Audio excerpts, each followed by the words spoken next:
아멘. 할렐루야. 거룩한 성일입니다. 세례 요한처럼 주의 길을 예비하시고 또 다섯 처녀처럼 기름과 등불을 드셔서 주의 날을 잘 예비하시고 또 주님께 예배 잘 들으시고 사명 잘 감당하시고 또 새 힘을 공급받으시기를 주의 이름으로 축복합니다. 자, 오늘 말씀입니다. 말씀 제목은 오실 메시아에 대한 예언적인 말씀인데, 메시아가 고난을 받으시는 이유에 대한 말씀입니다. 지난주에 말씀드렸지만 이사야 53장은 위대한 신학자 킴멜이 말한 것처럼 예수 그리스도의 조상하다라고 말할 정도로 주님이 오시기 700년 전에 하나님께서 메시아가 어떤 모습으로 또 오셔서 어떤 사명을 감당하실지 또 어떤 고난을 받으실지에 대한 예언적인 말씀인데, 오늘은 4절과 5절을 통해서 메시아가 고난을 받으셔야 하는 이유 7가지를 우리 함께 살펴보도록 합니다. 자, 첫 번째입니다. 따라서 하십니다. 우리의 질고를 대신 지기 위함입니다. 4절에 보면 그는 질로, 누구의 질고를 지고? 나의 질고를 지고, 우리의 질고를 지고, 주님은 이 땅에 우리의 질고를 대신 지시기 위해서 오셨습니다. 질고는 사전적 정의는 이렇습니다. 병에 걸려서 겪는 괴로움과 고통을 이야기를 합니다. 자, 우리가 세상을 살아가다 보면 병에 걸립니다. 반드시 걸립니다. 아이들을 우리가 키우면서 자주 경험하는 것이 아이들이 자주 아픕니다. 여러 가지 그런 아이들이 병치레를 하면서 아이들이 자랍니다. 청년이 되어서도 병에 걸리기도 하고 또 병을 당하기도 합니다. 예상치 못한 일로 사고를 당하기도 하고, 그리고 나이가 들어가면서 이 병은 이제 친구처럼 우리가 늘 동행을 해야 됩니다. 함께 살아가는 그런 친구가 되는데요, 여러 가지 신체가 약해지면서 이 한두 가지 나이가 들면서 병이 없는 분들은 안 계십니다. 또 질병 중에 육체적인 질병도 있지만 이 정신적인 질병도 있습니다. 어떤 점에 있어서 육체적인 질병보다 이 정신적인 질병이 더 무섭다고 말할 수가 있고요. 또 그런가 하면 영적인 질병이 있습니다. 그래서 우리는 이 질고에서 자유로울 수가 없습니다. 중요한 것은 예수님께서는 우리의 모든 질병을 대신 짊어지시고 그리고 우리의 질병을 치유하시기 위해서 이 땅에 오셨습니다. 자, 두 번째 4절 중반절에 보시면 따라서 하십니다. 우리의 무엇을 당하였거늘? 슬픔을 당하였거늘. 히브리서 4장 14절에 보면 예수 그리스도는 우리를 긍휼히 여기지 못하실 분이 아니시요 죄는 없으시되 우리와 똑같으시다라는 말씀을 주셨습니다. 죄는 없으시지만 인간으로 오셨기 때문에 인간이 당하는 그런 질고나 슬픔을 다 당하시고, 그래서 우리의 연약함을 긍휼히 여기시는 하나님이시다. 자, 슬픔 중에 이별의 슬픔이 있습니다. 그런가 하면 우리가 서러움의 슬픔이 있기도 합니다. 남에게 무시를 당할 때에 우리가 때로는 서럽게 슬픔을 당하기도 하고요. 또 상처의 슬픔이 있습니다.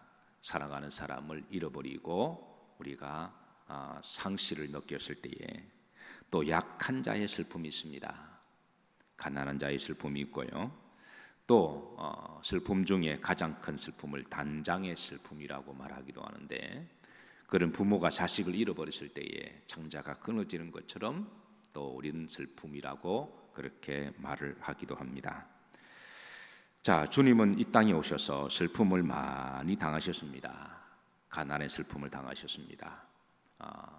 태어나실 때에 말구에서 태어나시고 헤롯 대왕이 예수님을 잡아 죽이겠다고 서슬푸른 칼을 휘두를 때에 주님은 애굽으로 피신하셨고, 그리고 예수님의 나이 10살쯤 되어서 사랑하는 아버지 요셉을 먼저 보냈습니다.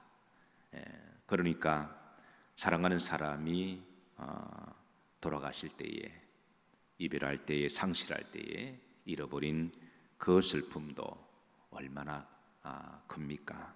그런데 주님은 10살쯤 돼서 아마 우리도 살아가면서 사랑하는 이의 이별을 우리가 경험하고 한없이 울고 통곡하는 그런 슬픔을 경험하게 되는데요, 예수님은 어린 나이에 그 슬픔을 경험하셨습니다.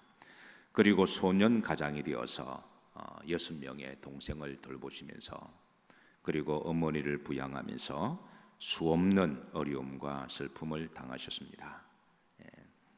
그래서 우리가 때로는 슬프고 힘들 때 우리가 예수님을 더 깊이 묵상하면 내가 당한 어려움과 슬픔은 감히 예수님만 하겠느냐, 그런 위로가 되기도 합니다. 자, 세 번째, 우리의 허물 때문입니다. 5절 보시면 그가 찔림은 누구의 허물 때문이요? 우리의 허물 때문이다. 허물은 이제 우리가 알지 못하고 짓는 크고 작은 실수와 잘못, 죄를 통칭해서 허물이라고 말합니다.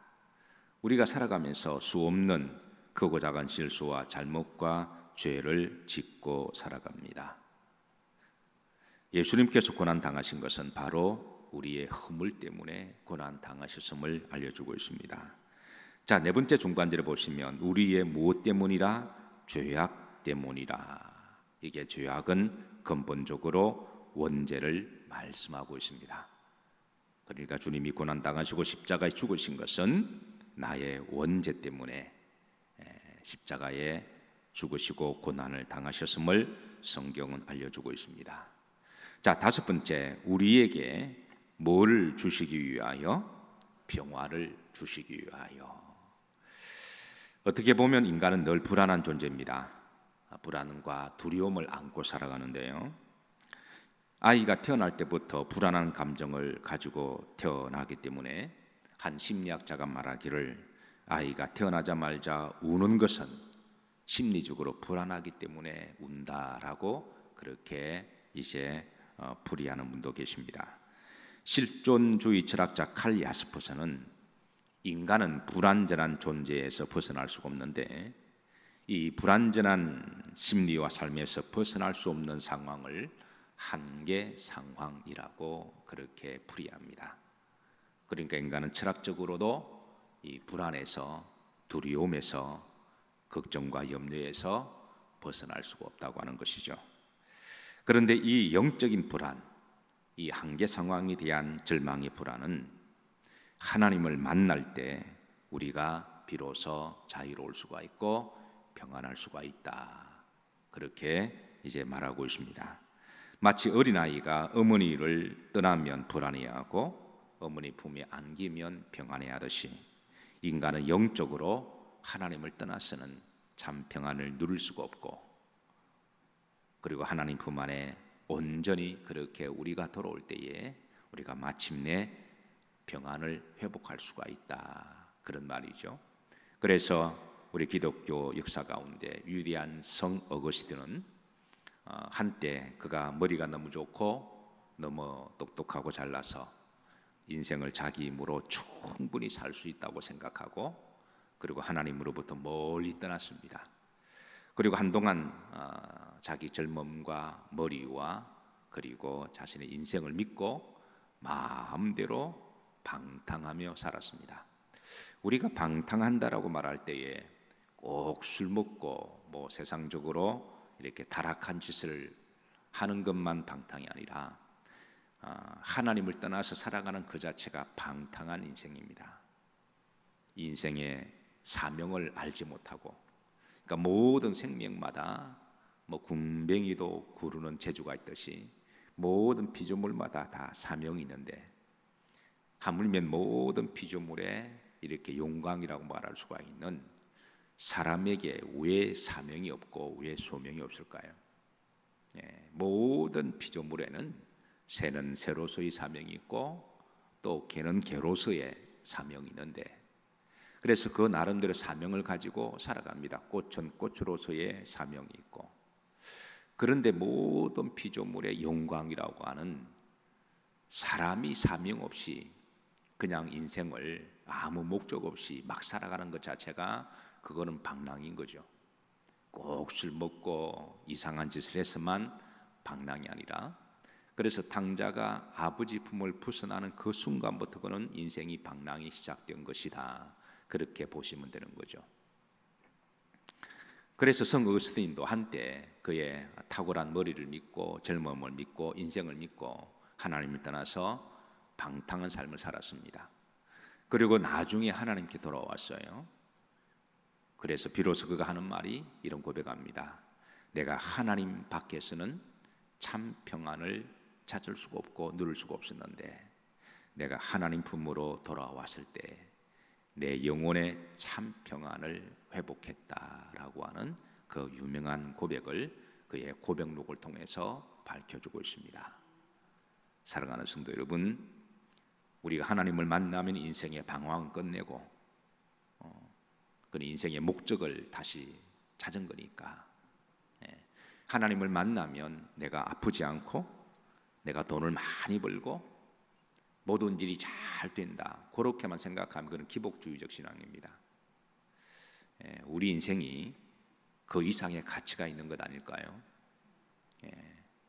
잘 먹고 잘 사는 것보다 더 이상의 가치, 건강한 것보다 더 이상의 존귀함, 그 이상의 우리가 가치와 그게 존엄한 사명이 있는 것이지, 단지 우리가 유물론적 사고 방식을 가지고 육체적인 기준을 가지고 잘 먹고 잘 살고 하는 일마다 잘 되는 것을 하나님을 믿는 목적이라고 생각한다면 그건 짐승과 다를 바가 없는 것이죠. 그래서 인생은 참으로 가치 있고 존귀한 사명이 있습니다. 우리가 이 사명을 하나님 안에서 발견되는 것이고, 그리고 우리가 사람으로 태어났다면 나를 사람으로 만들어 주신 하나님의 영광을 위하여 살아가는 것이 마땅한 일이고 옳은 일이고 당연한 일입니다. 그래야 나중에 하나님 앞에 갔을 때 우리가 조금이라도 변명이 되고 할 말이 있는 거죠. 어쨌든 사랑하는 성도 여러분, 하나님 품 안에서 평안을 누리시고 안식을 누리시기를 주의 이름으로 축복합니다. 요한복음 14장 27절에 주께서 이런 말씀하십니다. 평안을 너희에게 끼치노니 곧 나의 평안을 너희에게 주노라. 내가 너희에게 주는 것은 세상이 주는 것과 같이 아니하니라. 세상이 주는 평안은 일시적인 평안이라고 말할 수가 있습니다. 가령 돈이 없는 사람이 내가 돈만 좀 많으면 평안하겠다, 그래서 열심히 돈을 벌어요. 근데 어느 정도의 돈을 벌었습니다. 그런데 돈을 좀 벌었는데 더 불안한 거예요. 이 돈을 잃어버리지 않을까? 누가 빼앗아가지 않을까? 이걸 또 잃어버리면 어떻게 되나? 이게 더 불안한 거예요. 잃어버리면 내가 또 더 고생할 텐데. 그리고 또 실제로 잃어버리면 그 돈 때문에 가지는 평안은 또 사라지는 겁니다. 건강에 대한 평안도 건강이 사라지면 사라지는 거죠. 그러니까 세상이 주는 평안은 다 조건적인 평안이고, 그리고 한계가 있다는 거죠. 그런데 하나님의 영이 내 속에 거하시면 내가 부해도 평안하고 가난해도 평안하고 아파도 평안하고 건강해도 평안하고, 주님이 주시는 평안은 내가 세상이 주는 것과 같이 아니하다. 너희는 마음에 근심하지도 말고 뭐하지도 말라, 두려워하지도 말라. 오늘 거룩한 성일 예수님 안에, 온전히 예수님 안에 평안의 축복을 누리시기를 주의 이름으로 축복합니다. 자, 마지막입니다. 6번째 5절 흐름들어 보시면 따라서 하십니다. 우리가 나음을 받았도다. 여기에 나음은 총체적인 나음, 구원을 말씀하고 있습니다. 즉 예수님께서 이 땅에 오셔서 우리를 대신해서 각종 고난을 당하신 이유는 결론적으로 우리를 구원하시기 위함이십니다. 나를 구원하시기 위해서 나의 질고를 대신 짊어지시고 나의 슬픔을 대신 당하시고 그리고 나의 허물을 주님은 용서해 주시고 나의 죄악을 감당하시고 우리에게 평안을 주시고 우리를 이렇게 인도하신 것은 결국은 우리를 위해서 참아주시고 우리를 모하시기 위함이다. 구원을 하시기 위함입니다. 오늘 거룩한 성일 나를 구원해 주시는 예수 그리스도를 다시 한번 온전히 바라보시고 또 주변에 아직 복음을 알지 못하는 사람들이 있으면 이를 위하여 여러분 중보기도 하시고 또 이 복음의 사명을 잘 감당하시는 성도들이 되시기를 주의 이름으로 축복합니다. 기도합니다. 하나님, 주님이 이 땅에 오신 이유를 우리에게 알려주심을 감사드립니다. 다시 한번 신비에 잘 새기게 하여 주시고 또 주님께 주신 사명 잘 감당하는 복된 성일 될 수 있도록 축복해 주옵소서. 예수님 이름 받들어 축복하며 기도하옵나이다. 아멘.